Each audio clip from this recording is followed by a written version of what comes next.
Hi guys, welcome back to my channel. আজ একটা নতুন ব্লগ নিয়ে চলে এসেছি। হঠাৎ করে আজ মেয়েকে নিয়ে একটু বেরোতে হলো, কারণ মেয়ের দাঁতে খুব যন্ত্রণা হচ্ছে। তো ওই জন্য একবার দাঁতের ডাক্তারের কাছে যাব, এসসিবি মেডিকেল কলেজ যাব, সেখানে একটু মেয়েকে ডাক্তার দেখাবো। তো আমরা এখানে এসসিবি মেডিকেল কলেজে চলে এসেছি, ডেন্টাল হসপিটালে চলে এসেছি। এবার ভিতরে যাব।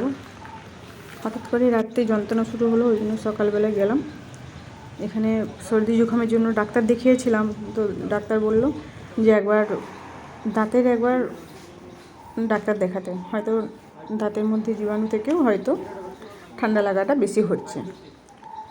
ওই জন্য আমরা এখানে চলে এসেছি। এখানে ওর বাবা টিকিট কাটলো, টিকিট নেওয়া হয়ে গেছে।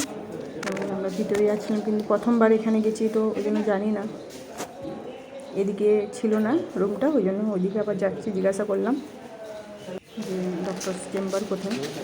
এখানে চলে এসেছি। এখানে উনি বলছিলেন যে কী করতে হবে না করতে হবে। টিকিটগুলো এখানে সব দেখলো, তারপর আমাদেরকে ভিতরে এন্ট্রি করতে দিল। ওখানে চলে এসেছি। এই যে ডক্টর ম্যাডাম ওখানে বসে আছেন। ওখানে মেয়েকে দেখলো, তারপর মেয়েকে রেফার করে দিল চাইল্ড স্পেশালিস্টের কাছে, পেডিয়াট্রিক ডেন্টালের কাছে। তো এখানে ওর পাপাও দেখিয়ে নিল দাঁতের সমস্যার জন্য। তো ডক্টর এখানে চেক আপ করছিল। कल ऊपर के काफ़ी साफ हो गया, सबके पास से ये करते हैं, लेकिन एक दांत की जो सेटिंग है इसमें ऐसे घिसता है, और कभी कभी खाना खाने के टाइम पे ऐसे स्किन को दब जाता है, फिर कट जाता है बार बार, और ऐसे काफ़ी साफ हो गया।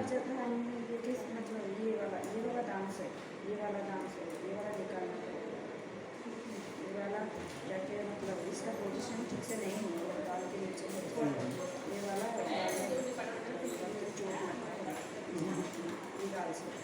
वहाँ नहीं कटता है मैम। जैसे अगर खाने खाते खाते कभी कभी क्या होता है, ये वाला हिस्सा कभी कभी आ जाता है इसके नीचे, और ये इतना साफ हो गया। हाँ, এখানে ওর পাপার দেখানো হয়ে গেল। এবার আমরা উপরে যাচ্ছি, মেয়েকে উপরেই চেক আপ হবে। তো উপরে গিয়ে বাড়িতে প্রথমে গেলাম, তারপর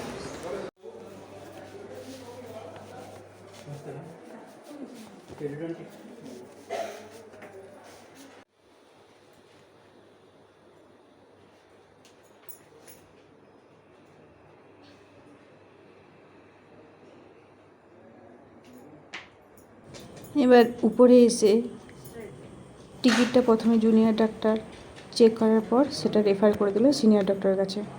ওই যে ওখানে যে বসে আছেন উনি ডক্টর, সিনিয়র ডক্টর, আর বাদিকে যে একজন আছে সেও একজন সিনিয়র ডাক্তার।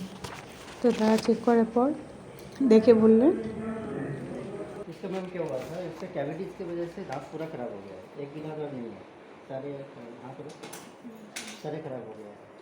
तो ये इससे पहले भी 2-3 बार डॉक्टर को, डेंटिस्ट को दिखाया था, तो उस टाइम बोला कि और कुछ नहीं कर सकते, कैविटी नहीं। तो अभी क्या होता है, कभी कभी इसका दांत में पेन होता है, तो इसके लिए म्यूकोपेन बोल के एक ऑइंटमेंट दिया था, उसको लगाने से ठीक हो जाता था। ये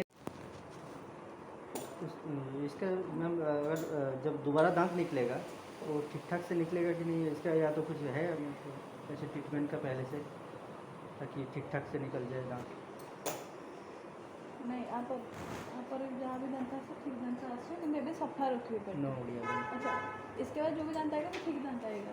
अच्छा, इसलिए आप साफ रखना दांत। तो इसका एज मैम अभी 5 साल 3-4 महीना हुआ है, तो कितने एज तक इसके दांत आ जाएगा? सामने का दांत 9 तक आ जाएगा। 9 साल। तो जो मतलब पीछे का दांत कुछ भी 12 खाना तक खाने के लिए काफ़ी प्रॉब्लम होता है।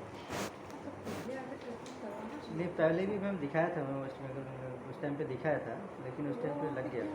हमको पता नहीं, मैंने आके लाके तो ट्रीटमेंट करते थोड़ा सा स्ट्रक्चर रहता तो हम ट्रीटमेंट करते हैं। ओके, अगर कोई स्ट्रक्चर ही नहीं है क्या करेंगे, कोई मेंटेन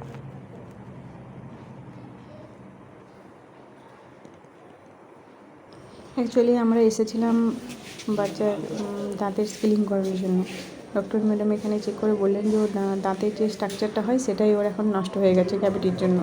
তো এখন আর কিছু করা যাবে না, যখন নতুন দাঁত বেরোবে তখন ঠিকঠাক হয়ে যাবে। তো এখন এখানে আমরা 2টো মাউথওয়াশ লিখে দিয়েছে, সেগুলো নেব, এই জন্য লাইনে দাঁড়িয়েছি। ওগুলো নিয়ে পরে বাড়ি চলে যাবো। আজকের মতো ব্লগটা এখানেই শেষ করছি। আপনারা সবাই ভালো থাকবেন, সুস্থ থাকবেন। আর যদি ভালো লাগে তাহলে লাইক, শেয়ার, কমেন্ট করবেন। ধন্যবাদ।